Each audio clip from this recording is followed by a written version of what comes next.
দীর্ঘদিন ধরে লোডশেডিংয়ে স্থবির হয়ে পড়ছে নরসিংদীর ভারী শিল্প ও পোশাক কারখানাগুলো। উৎপাদনে নেমেছে ধস।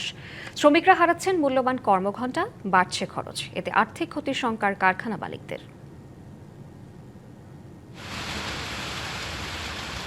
ভারী শিল্প কারখানা আর তৈরি পোশাকের নগরী নরসিংদী। রাজধানী লাগোয়া গুরুত্বপূর্ণ এই জেলাটিতে গত 1 মাস ধরে দেখা দিয়েছে তীব্র লোডশেডিং। কোথাও কোথাও দিনে 7 থেকে 8 ঘন্টা পর্যন্ত থাকছে না বিদ্যুৎ। এতে স্থবির হয়ে পড়েছে শিল্প কারখানার উৎপাদন। দেশের অর্থনীতির লাইফলাইন তৈরি পোশাক খাতে দেখা দিয়েছে স্থবিরতা। শিল্প কারখানাগুলোতে দেখা দিয়েছে অসন্তোষ।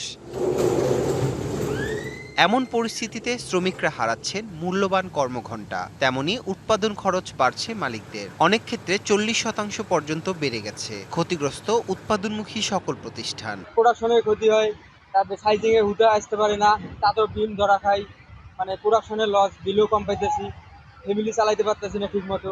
সারাদিনে মনে 5-4 ঘন্টা জায়গা, 8 ঘন্টা ডিউটির মধ্যে 4 ঘন্টায় জায়গা কারেন্ট। বিদ্যুৎ বিল ঠিকই আসতেছে, কিন্তু সারাদিনে আমরা 6 ঘন্টা বিদ্যুৎ পাই না। এই সপ্তাহে আমাদের 2টা কাপড় কাটা হয়, এই সপ্তাহে শুধু একটা কাপড় কাটা দেওয়ান লাগছে বিদ্যুতের কারণে। তো এইভাবে শ্রমিকরাও স্বাভাবিকভাবে কাজ করে পোষে না, তাদের আয় রোজগার কম। এভাবে চলতে থাকলে দেশের অনেক ক্ষতি হয়ে যাবে।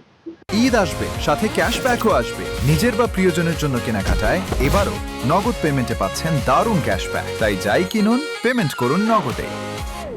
জ্বালানি সংকটে উৎপাদন ব্যবস্থায় ধসের পাশাপাশি আর্থিক ক্ষতির আশঙ্কা করছেন শিল্প কারখানার মালিকরা। অন্যদিকে তীব্র গরমে চাহিদা বাড়ায় সংকট সৃষ্টির কথা বলছে পল্লী বিদ্যুৎ। একদিকে জ্বালানি সংকট, তার উপরে আবার হচ্ছে বিদ্যুৎ বিভ্রাট।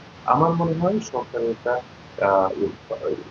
থাকা উচিত যে আমরা কোথায় বিদ্যুৎটা দিব প্রায়োরিটি বেসিস এবং কোথায় জ্বালানিটা দিব প্রায়োরিটি বেসিস, এই বিষয়টা নির্ধারণ করা উচিত।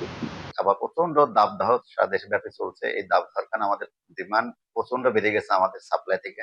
আমার এখানে ডিমান্ড গড় এভারেজে আমার প্রায় 200 মেগাওয়াট, আমি সেখানে 110-8 পাচ্ছি। নরসিংদী জেলায় বিদ্যুতের মোট চাহিদা 400 মেগাওয়াট, পরিতে বরাদ্দ পাওয়া যাচ্ছে 250 থেকে 300 মেগাওয়াট। DBC news desk.